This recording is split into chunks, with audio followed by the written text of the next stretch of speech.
লিঙ্কে ক্লিক করার পর তো অটোমেটিক সাবমিট নিয়ে গেছে, সমস্যা নাই। ওই এখন মনে হয় আছে, সমস্যা নাই। তো যাই হোক, এরপরে আপনারা এখানে কান্ট্রি অফ রেসিডেন্স, আপনি যে কান্ট্রি থাকেন ওইখানে কান্ট্রি দেবেন।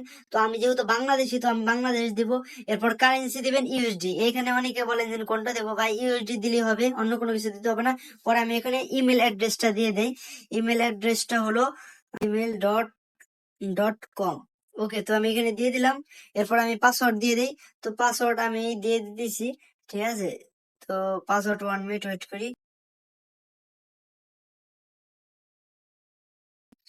তো পাসওয়ার্ড আমি দিয়ে দিলাম, ঠিক আছে। তারপর আই কনফার্ম দিবেন, আই ডিক্লেয়ার দিবেন, এরপর রেজিস্ট্রেশন ক্লিক করবেন।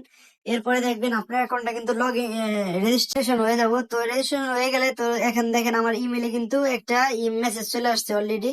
তো আমি ইমেলে ক্লিক করলাম। ক্লিক করার পর এখানে কনফার্ম দা ইমেল, মানে আমার ইমেলটা কি কনফার্ম কিনা কয়টেক্স থেকে, এটা আমি কনফার্ম করবো। তো আমি এখানে কনফার্মে ক্লিক করলাম। এরপর আমি চলে যাই সাফারিতে, ঠিক আছে, কনফার্মের জন্য।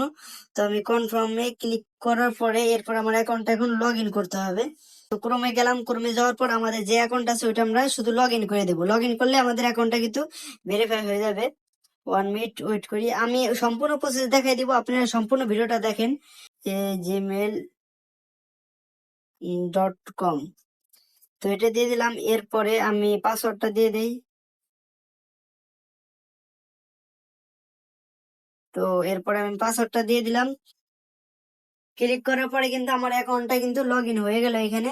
তো লগ ইন হওয়ার পর এখন আমি এখানে যাব। এখানে ক্লিক করার পরে এরপরে আমি প্রোফাইল অপশনে চলে যাব। প্রোফাইল অপশনে যাওয়ার পর এখন দেখেন কোনো কিছু কিন্তু ভেরিফাই না।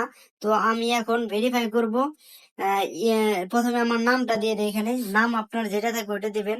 তো আমি এখানে দিয়ে দিলাম শরীফুল, শরীফুল, শরীফুল। এরপরে লাস্ট নেমের জায়গায় আপনার আইডেন্টি কার্ডে অথবা আপনার পাসপোর্টে যে নাম থাকবে ওই নামটাই কিন্তু দিবেন। নামগুলো ভালো করে মিলাই দিবেন, ঠিক আছে। আপনার পাসপোর্ট আইডি থেকে তো শরীফুল ইসলাম দিয়ে দিলাম। এরপর আপনার ডেট অফ বার্থ দিয়ে দিবেন। তো ডেট অফ বার্থের জন্য এখানে আমি 2000 সিলেক্ট করি। তো 2000 এপ্রিল, ডান, ঠিক আছে। তো এরকম ভাবে দিয়ে দিবেন। এরপরে রিসেন্ট অপশনে ক্লিক করার পর ইমেল, এই ইমেলটা ভেরিফিকেশন করতে হবে। তো আমি ইমেলে চলে যাব and confirm the email. Confirm ইমেলে দেওয়ার পর আমি কনফার্ম ইমেলটা ভেরিফাই করে দেব। তো ইমেলটাও ভেরিফাইড হয়ে গেছে, দেখেন এখানে কিন্তু ভেরিফাইড লেখা। এরপরে আমার অ্যাড্রেস দিয়ে দেবো। তো অ্যাড্রেস আমি দিয়ে দেবো ঢাকা, বাংলাদেশ, বাংলাদেশ। তো ঢাকা বাংলাদেশ আমরা দিয়ে দিলাম, ঠিক আছে। তো এরপরে সেভ অপশনে ক্লিক করবেন। 1 minute, first name last name দেয়নি এখনো। শরীফুল, শরীফুল ইসলাম, সরি সরি, এখানে আপনার ফার্স্ট নেম দেবেন অনলি, এখানে দেবেন আপনার সেকেন্ড নেম। তো দেওয়া হয়ে গেলে এরপর ডেট অফ বার্থ দিবেন। যা যা আপনি যেই ডকুমেন্টে ভেরিফাই করবেন ওটাই সেম সেম দিবেন। পাসপোর্ট দিয়ে করতে চাইলে পাসপোর্টে যা যা লেখা আছে শুধু ওইটাই দিবেন কিন্তু। আর এই ডেট অফ বার্থ কিন্তু ভুল করা যাবে না, আপনার যে অরিজিনাল ডেট অফ বার্থ থাকবে ওইটাই কিন্তু আপনি এখানে দিবেন, ঠিক আছে। এরপরে এই সেভ অপশনে ক্লিক করবেন। একবারে দেখবেন ভালো করে দিন সবকিছু ঠিক আছে কিনা। আপনি যে আইডি কার্ড অথবা ড্রাইভিং লাইসেন্স অথবা পাসপোর্ট দিয়ে ভেরিফাই করতে চান ওইটা কি ঠিক আছে কিনা। পাসপোর্ট দিয়ে ভেরিফাই করেন সবচেয়ে বেশি ভালো, কারণ ইন্টারন্যাশনাল হয়ে যাবো আপনার অ্যাকাউন্টটা, ঠিক আছে। তারপরে আমি সেভে ক্লিক করলাম।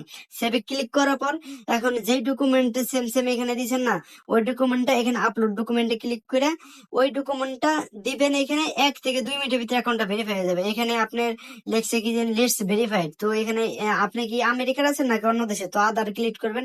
আধার ক্লিক করার পর কন্টিনিউতে দেবেন। কন্টিনিউতে ক্লিক করার পর এখন আপনি কি আইডি কার্ড দিয়ে ভেরিফাই করতে চান না পাসপোর্ট দিয়ে না রেসিডেন্স পারমিট। রেসিডেন্স পারমিট মানে সৌদি দুবাই যে একটা কার্ড দেন আগামা কার্ড, ওইটা নাকি ড্রাইভিং লাইসেন্স। তো আমি ভালো মনে করি দিন পাসপোর্ট দিয়ে করেন। যদি দেখেন না পাসপোর্টে সমস্যা হয় তাহলে আপনি আইডি কার্ড অথবা রেসিডেন্স কার্ড দিয়ে করতে পারেন, ঠিক আছে। তো পাসপোর্ট দিয়ে করলে সবচেয়ে বেশি ভালো। আপনার যে লিড আউট আছে ওটা কিন্তু বাংলাদেশ এটা শো করবো, আর আইডি কার্ড দিয়ে করলে বোধহয় বাংলাদেশ এটা শো করবো, কিন্তু রেসিডেন্স পারমিট দিয়ে করলে আপনি সৌদি আরবের শো করবো, ঠিক আছে। সৌদি আরব বলতে কি আপনি যেখানটায় থাকেন ওটা শো করবো। তো এখানে আপলোড ডকুমেন্টে ক্লিক করবেন।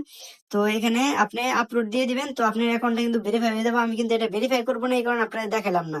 তো এটা তো হয়ে গেল।